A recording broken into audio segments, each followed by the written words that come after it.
All right, Shalom. First and foremost, I want to give all honor and glory to Yahweh, Ba'ashem, Yahweh Shai, Ba'ashem, Racha, Kodash, double honors to elders, apostles, the great millstone, and salutations to the elect, which you ought to be. Now, it's your brother Hawaii from GMS Chicago, and this message is to you Negroes, Latinos, Native American Indians, Puerto Ricans, and confusion of faces whose bloodline go back to Abraham, Isaac, and Jacob, who are Israelites, whose spirit bear witness that they are a child of the Heavenly Father. And the Heavenly Father's name is Yahweh, who the world ignorantly calls Jehovah a God.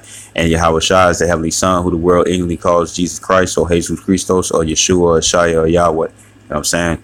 And pretty much when shit hits the fan, you know what I'm saying? When all hell break out loose, you know what I'm saying? Like that movie, The Purge, when stuff like that happen and stuff, you women are going to get in order.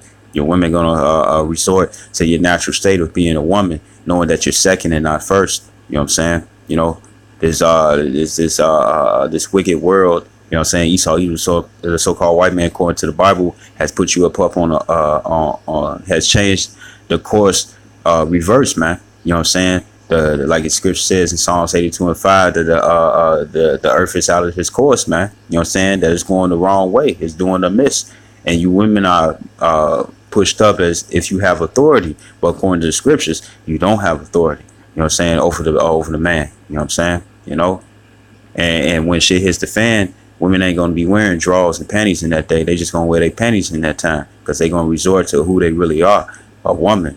Second, you know what I'm saying? Created for the man. The man was not created for the woman, but the woman was created for the man. You know what I'm saying? And that's gonna come back into order. You know. And I want to start off with Isaiah chapter 4, verse 1. It says, "In that day, 7 women shall take hold of one man," because in that day, you know what I'm saying, women going to be looking for protection. You know what I'm saying? How much more a man of the Lord, you know, the hopefully elect, which we hope to be. You know what I'm saying?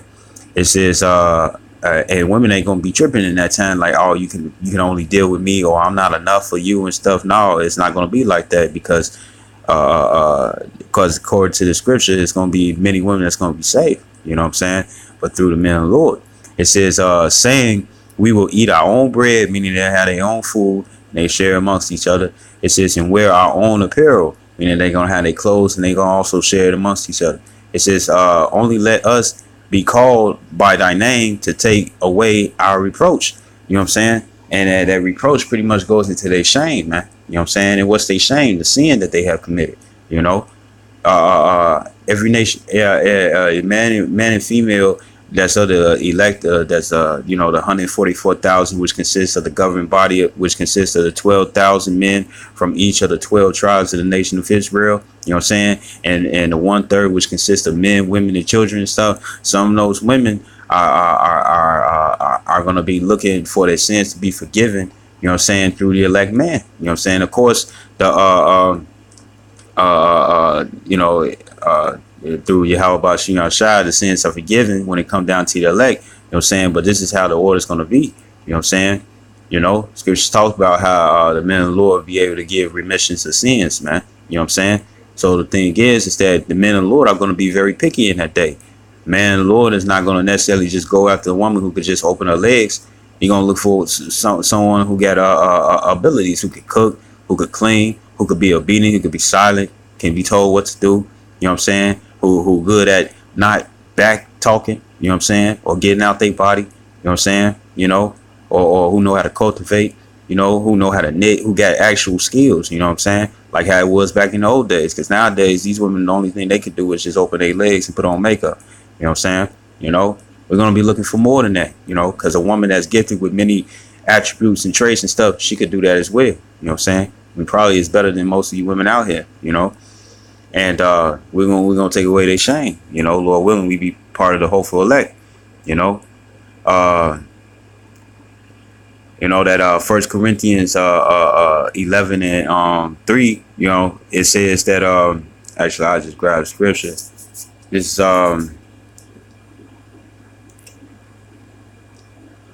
is 1 Corinthians 11 and 3.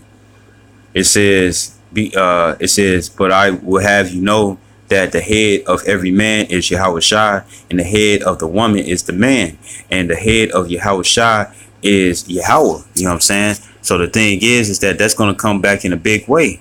You know, that order's going to come back, man. You know what I'm saying? Because in order for a man to be the protection of a woman and stuff, that woman knows better not to try to go over that man's protection and stuff, because she can lose that. You know what I'm saying? You know, and this is first. This is First Timothy's chapter 2 verse 15. It says, "Notwithstanding, she shall be saved in childbearing if they continue in faith and charity and holiness with sobriety." You know what I'm saying? So a woman shall be saved in childbearing. So that means through sex. You know what I'm saying? You know, you women are gonna be giving it up in that day, man. You know what I'm saying? You know, because you want your shame to be taken away. You know, and you're gonna become those soft pillows. You know what I'm saying? That you should have been in the first place. You know, because you want your shame taken away. You know.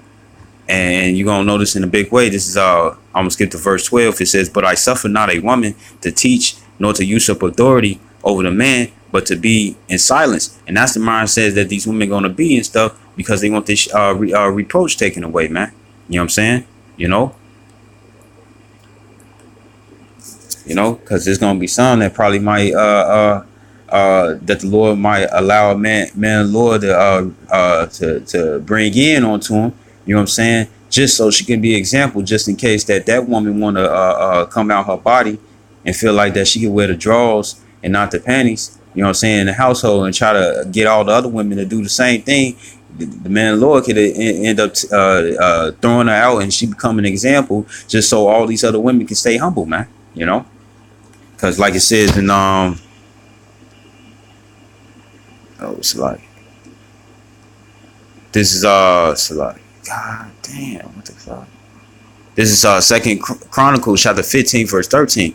It says that whosoever would not seek the Lord power of Israel should be put to death, whether small or great, whether man or woman. And the order of things is that the man is above the woman. So if a woman want to go out of that and stuff, that can get you destroyed. That can get you killed. That can be made. That can get you made a example. Like I believe it's in the book of Esther and Apocrypha, where one of the king's women, you know what I'm saying, started coming out her body and stuff, and he put her to death, just so all the other women won't try to rise up against him.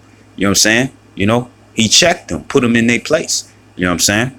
You know, and you women going to be put in your place because of disasters, calamities that's going to happen out there, and to receive the certain heads that you want to that receive the hedge of Yahweh Bashim Yashai. You know what I'm saying? The Lord is going to direct you to the man of the Lord. You know, this is Isaiah chapter 32 verse 2. It says, "A man shall be as an hiding place from the wind, and a cover from the tempest." You know, the different calamities and stuff, because the Lord is going to protect the men, the elect, man. You know what I'm saying? You know, and it says a cover from the tempest, as rivers of water in a dry place, as the shadow of great rock in a weary land. You know what I'm saying? You know, so the ones that the Lord is protecting and stuff, you know, those women are going to also be protected. You know what I'm saying? If that man and the Lord accepted them. You know what I'm saying? Is Isaiah 13 and 12. It says, "I will make a man more precious than fine gold." You know what I'm saying? You know, because women always resort back to their natural state of being a woman. You know what I'm saying?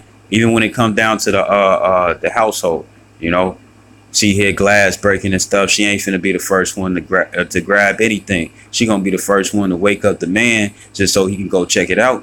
You know what I'm saying? That's her being her regular state, because she is the weaker vessel. You know what I'm saying? She understands naturally that a man is stronger than her. Even if the man is skinnier, scrawnier, or shorter than her and stuff, she's going to wake him up first. You know what I'm saying? She could be tall. She can be that Amazon top body and stuff. You know what I'm saying? She could be in that Wonder Woman spirit if she wants to. But once she's in that state of fear and fright, she's going to wake up the more dominant ones to go down and check things out. And that's what's going to happen. That's why a man is going to be more precious than fine gold. How much more, you know what I'm saying, a man of the Lord, because he got the hedge, he got Yahweh Bashim Yahshua protecting him. You know what I'm saying? You know, or giving them spiritual powers, man. You know, it says even a man than the golden wedge of Ophir, meaning that a man gonna be so precious that gold won't be shit to these women in that day. You know what I'm saying? You know. And this is Isaiah chapter 65, verse 13. It said, therefore, thus saith the Lord, power Yahweh, behold, my servant shall eat, but ye shall be hungry. So the ones that neglect, you know what I'm saying, the women that are 2/3, because there's more women on the earth than there is men, showing that part of that great 2/3 number is going to consist of a lot of women. And it's going to be a lot of women that's going to be fine as hell, who got their hair, this, that, and the other and stuff. You know what I'm saying? But the Lord has not chose them to be saved on the first go round. You know what I'm saying? You know, it says, behold, my servants shall eat, but ye shall be hungry. Behold, my servants shall drink, but ye shall be thirsty. Behold, my servants shall rejoice, but you shall be ashamed. You know what I'm saying? So it's going to be women out here that's going to be ashamed, whose reproach is not going to get taken away until they be born in the kingdom again. You know what I'm saying? Who got to get burned up or get caught up in the disasters of Jacob's trouble, man. You know what I'm saying? You know, because the ones that's going to serve, you know what I'm saying, if she's a woman, more than likely she's going to humble down and be put in her place. You know what I'm saying? You know, she's going to have the fear of the Lord is going to be upon her to get right. If not, she's going to get messed up, you know. You know, and women hate to be uncomfortable, but the men of the Lord are going to be comfortable in that day. You know what I'm saying? You know, and I hope this video was edifying, and I'd like to give all honor and glory to Yahweh, Ba'ashem, Yahweh Shai, Ba'ashem, Rachak, Kodash, double honors to apostles of Great Millstone, and salutations to the elect, which we hope to be. Shalom and above.